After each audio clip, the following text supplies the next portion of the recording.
ತೋಟತ್ರ ನೀನ್ ಬಚ್ಚಿಕ್ಕಿದ್ಯಲ್ಲ ನವಿಲ್ಗರಿನ ಅದನ್ನ ತಂದಿದ್ದೆ. ನೀನ್ ಅವಾಗ ತುಂಬಾ ಖುಷಿ ಪಟ್ಟಿದ್ದೆ. ನೆನ್ಪಿದ್ಯಾಮ್ಮ?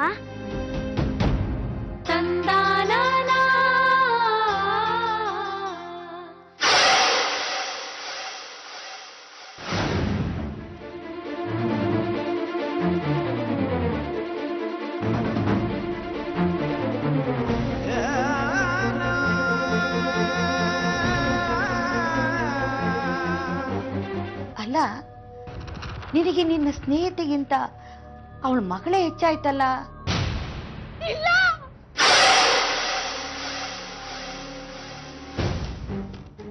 ಅವಳು ನನ್ನ ಮಗಳು. ಏನಂದೆ? ಇದೇ ಮೊದಲ ಸಲ ಅಲ್ಲ ಮಾತಾಡೋದು, ಯಾವಾಗ್ಲೂ ಇದನ್ನೇ ಹೇಳ್ತಾಳೆ. ನಾನು ನಿಜ ಹೇಳ್ತಾ ಇದ್ದೀನಿ.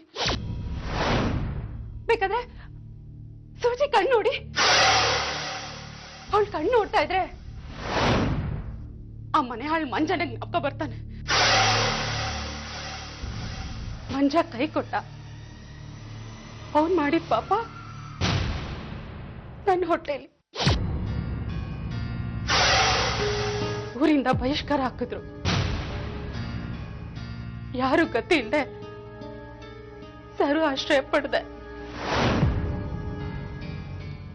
ಸರುನು ಆಗ ಬಸ್ರಿ.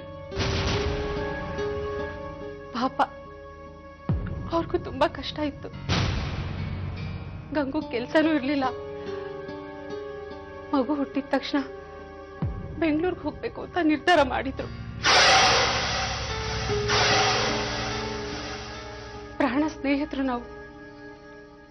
ಒಂದೇ ದಿನ ಮಗು ಹೆತ್ವಿ. ಆದ್ರೆ ಸರು ಹುಟ್ಟಿದ ಮಗು ಸತ್ತೋಯ್ತು. ನನಗೆ ಬೇರೆ ನೆಲೆ ಇರ್ಲಿಲ್ಲ. ನನ್ನ ಮಗಳನ್ನ ಅವಳ ಮಳ್ಳಿಗಾಗಿ ಚೆನ್ನಾಗಿ ಸಾಕು ಅಂತ ಕಳಿಸ್ಕೊಟ್ಟೆ. ಆದ್ರೆ ನನ್ನ ಮಗಳು ನನ್ನ ಕಣ್ ಮುಂದೆನೆ ಇದ್ದಾಗ ಹೇಗ್ ಸುಮ್ಮನೆ ನೋಡ್ಕೊಂಡು ನಿಂತಿರ್ಲಿ ನಾನು? ಸೂಜಿ ಸೂಜಿ ನನ್ನ ಮಗಳು. ಸರೋಜಾ, ಸರೋಜಾ, ಅಮ್ಮ, ಸರೋಜಾ, ಸರೋಜಮ್ಮ, ಏನಾಯ್ತಮ್ಮ? ಸರೋಜಾ, ಏನಾಯ್ತಪ್ಪ? ಏಯ್, ದೇವ, ಕರ್ಕೊಂಬಲ್ಲ ಆಚೆಗೆ.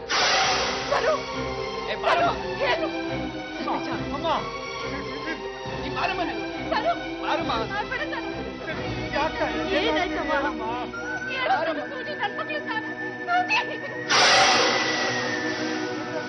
ಅಜ್ಜಿ, ನಮ್ಮಮ್ಮನೇ ತಾನೆ?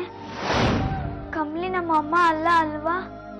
ಇಲ್ಲ ಪುಟ್ಟಿ, ಅವಳು ಹುಚ್ಚಿ. ನಿಂಗ್ ಗೊತ್ತಲ್ವಾ, ಹುಚ್ಚರು ಹೆಂಗೆಂಗೋ ಮಾತಾಡ್ತಾರೆ. ನನಗಿರೋದು ನಮ್ಮ ಅಮ್ಮ ಒಬ್ರೆ. ಅವ್ರನ್ನು ಕಮ್ಲಿ ಇಲ್ಲ ಅನ್ಬಿಟ್ರೆ?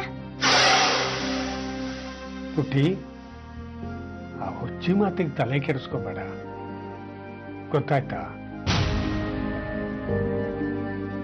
ಸರಿ, ಯಾವತ್ತು ಆ ಕಮಲಿ ವಿಷಯನ ನನ್ನ ಹತ್ರ ಹೇಳಿರ್ಲಿಲ್ಲ. ಆ ಕಮಲಿ ಆ ಮಂಜುನಾಥನ ಸಾವಾಸಕ್ಕೆ ಬಿದ್ದಿದ್ದನ್ನು ನನ್ನ ಹತ್ರ ಹೇಳಿಲ್ಲ. ಇವಳು ನೆಟ್ಟಿಗಿದ್ರೆ ತಾನೆ ಆ ಗಂಗು ಬೆನ್ನ ಹಿಂದೆ ಬಿದ್ದು ಹಾಳಾದ್ಲು.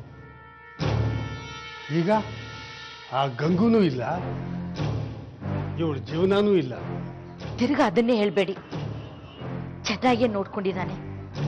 ಸೂಜಿ ಹೇಳಿಲ್ವಾ? ಹೇಳ್ದೆ ಏನ್ ಮಾಡ್ತಾಳೆ? ಅಪ್ಪಂದ ಬಿಟ್ಕೊಡ್ತಾಳ? ಏನ್ ನೋಡ್ಕೊಂಡಿದ್ದಾನೆ?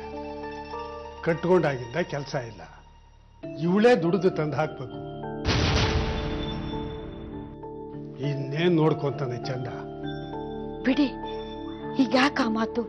ಅದು ಸರಿ, ಆಗಿದ್ದೆಲ್ಲ ಆಯ್ತು.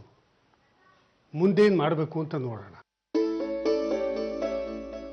ಆ ಕಮಲಿ ಸೂಜಿನ ಹೊತ್ಕೊಂಡು ಹೋದ್ರೂ ಹೋದ್ಲೆ.